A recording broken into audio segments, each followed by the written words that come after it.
Welcome to Arvind Star Spoken English and I am Arvind Subbarao. In this video today we are going to learn how to use if.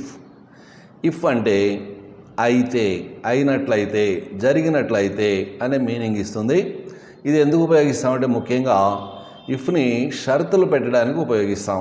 షరతులు అంటే ఇప్పుడు మీకు చూడండి యాడ్లో రూపాయికే cell phone అని add ఉంటుంది. పేపర్లో రూపాయికి సెల్ ఫోన్ అంటే నిజంగా రూపాయికి ఇస్తాడా? రూపాయితో పాటు ఒక క్రెడిట్ కార్డు కూడా తీసుకొస్తే అని అనమాట అర్థము. అలాగా ప్రతి చోట మనం షరతులు పెడుతుంటాం. నువ్వు బాగా చదివితే నేను నీకు సైకిల్ కొనిస్తాను, బైక్ కొనిస్తాను, మీ నాన్న మీకు వాగ్దానాలు చేస్తుంటాడు. సో అది షరతు.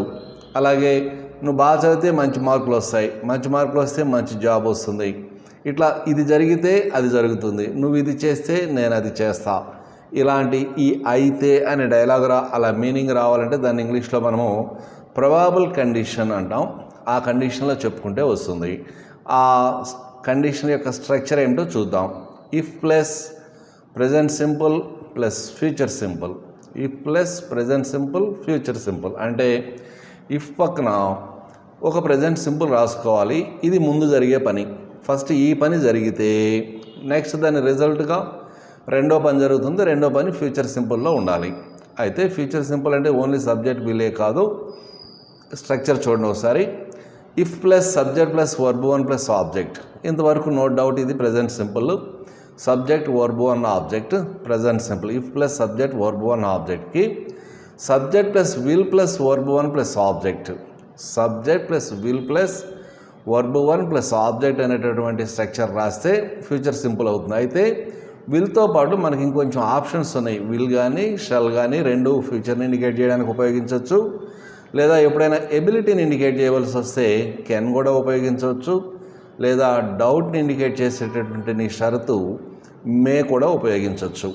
సో ఒక్కొక్క సెంటెన్స్ని ఒక్కొక్క వర్డ్ ఉపయోగించుకుంటూ ఒక ఎగ్జాంపుల్ మనం రాసి చూస్తే మనకి ఫుల్ క్లారిటీ వచ్చే అవకాశం ఉంది. ఇప్పుడు చూడండి, నీవు నన్ను అడిగితే నేను నీకు చెప్తాను అంటే ఇక్కడ కండిషన్ ఉంది కదా. నువ్వు అడిగితే అంటే అడిగినట్లయితేనే నేను చెప్తాను తప్ప లేకుంటే ఊరికి నా అంతటా నేను చెప్పను. సో నువ్వు నన్ను అడిగితే నేను నీకు చెప్తాను. ఫస్ట్ నువ్వు అడగాలనే దానికి if you ask me. If you ask me, you ask me అనేది ప్రజెంట్ సింపుల్. నేను నీకు చెప్తాను, ఐ విల్ టెల్ యూ, నేను నీకు చెప్తాను అనేది ఫ్యూచర్ సింపుల్. నువ్వు వేగంగా నడిపితే నువ్వు ట్రైన్ అందుకోగలవు అన్నావు అనుకోండి. If you drive fast. If you drive fast నువ్వు అందుకోగలవు అంటున్నా. నా సెన్స్లో గలవు అనే ఎబిలిటీని ఇండికేట్ చేశాను. So you can catch the train. If you drive fast you can catch the train. Next ఇంకోటి చూడండి, మే వచ్చే విధంగా రాసుకుందాం. నువ్వు బాగా చదివితే నీకు మంచి ర్యాంక్ వస్తుంది. మంచి ర్యాంకు రావచ్చు. రావచ్చు అని ఎందుకు అంటున్నామంటే ర్యాంక్ రావడం మనం చదివిన దాని మీద ఆధారపడి ఉండదు. మనతో పాటు మిగతా వాళ్ళు కూడా రాసిన వాళ్ళ నాలెడ్జ్ని కూడా బేస్ చేసుకుని మనకు ర్యాంక్ రావడం జరుగుతుంది. మనకంటే వాళ్ళు కొంచెం వీక్గా చదివితే మనకు మంచి ర్యాంక్ వస్తుంది. మనకంటే అవతల వాళ్ళు ఇంకొంచెం బాగా చదివిన వాళ్ళు కనుక అదే ఎగ్జామ్ రాస్తుంటే కొంచెం తక్కువ ర్యాంక్ రావచ్చు.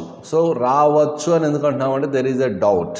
సో అలాంటి సందర్భంలో if you study well you may get good rank. You may get good rank అంటే నీకు మంచి ర్యాంకు రావచ్చు. ప్రాబిలిటీ అక్కడ నీకు 100% లేదు. అందుకని you may get good rank అని చెప్తున్నాం. So if you ask me I will tell you. If you drive fast you can catch the train. If you study well you may get good rank. ఇంకా కొన్ని examples చూద్దాం, అప్పుడు మనకి full clarity వస్తుంది. నీవు బాగా ప్రాక్టీస్ చేస్తే నీకు మంచి ఇంగ్లీష్ వస్తుంది. బాగా ప్రాక్టీస్ చేస్తే అంటే చేసినట్లయితే మాత్రమే నీకు మంచి ఇంగ్లీష్ వస్తుంది అని అర్థము.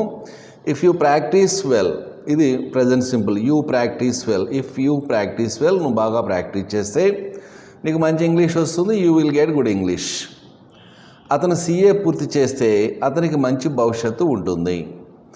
ఇఫ్ హీ కంప్లీట్స్ CA ఇక్కడ కూడా ఇఫ్ క్లాజ్లో వచ్చిన ప్రజెంట్ సింపుల్ కూడా థర్డ్ పర్సన్ సింగులర్ సబ్జెక్ట్గా వచ్చినట్లయితే వర్బ్కి ఎస్ రాయాలనే రూల్ ఒకటి ఉంది కదా, అది ఇక్కడ కూడా ఫాలో అవ్వాలి. ఇఫ్ హీ కంప్లీట్స్ CA అతను పూర్తి చేస్తే CA పూర్తి చేస్తే అతనికి మంచి భవిష్యత్తు ఉంటుంది. He will have bright future. He will have ఇక్కడ హ్యావ్ వర్బ్కి బదులు పొసెస్ రాసుకోవాల్సి వచ్చింది. He will have bright future అతనికి మంచి భవిష్యత్తు ఉంటుంది. మీరు నాకు ఓటేస్తే నేను మీ ఊరు అభివృద్ధి చేస్తాను. ఇప్పుడు ఎలక్షన్ సీజన్ కదా, ఈ కండిషన్స్ మనకి ఊరూరులో ప్రతి ఊరిలో ఊరికి వెళ్ళగానే రాజకీయ నాయకులు ఆ ఊరి ప్రజలు అడుగుతుంటారు, మా ఊరిలో బోర్ వేయిస్తేనే మీకు ఓటేస్తాం, మా ఊరికి రోడ్ వేయిస్తేనే మీకు ఓటేస్తాం, ఇలాంటి కండిషన్ చెప్తుంటారు. If you vote for me నువ్వు మాకు ఓటేస్తే నేను మీ ఊరు అభివృద్ధి చేస్తానని హామీ ఇస్తున్నాడు politician. I will develop your village. If you vote for me I will develop your village.